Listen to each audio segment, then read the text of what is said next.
उंगलियां चटकाते हो और क्या आपने कभी सोचा है ये क्रैक की आवाज आती क्यों है? असल में हमारे हर जॉइंट के अंदर एक स्मूथ लिक्विड होता है जिसे सिनोवियल फ्लूइड कहते हैं।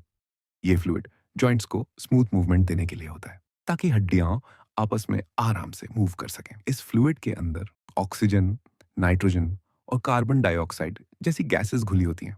अब जब आप उंगली को खींचते या बेंड करते हो तो जॉइंट के अंदर जगह थोड़ी बढ़ जाती है और उसी के साथ अंदर का प्रेशर अचानक कम हो जाता है।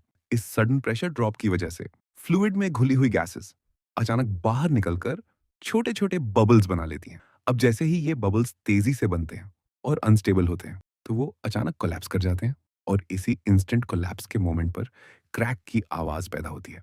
मतलब ये आवाज हड्डी के रगड़ने या टूटने की नहीं है, बल्कि गैस बबल्स के तेजी से बनने और टूटने की साउंड है।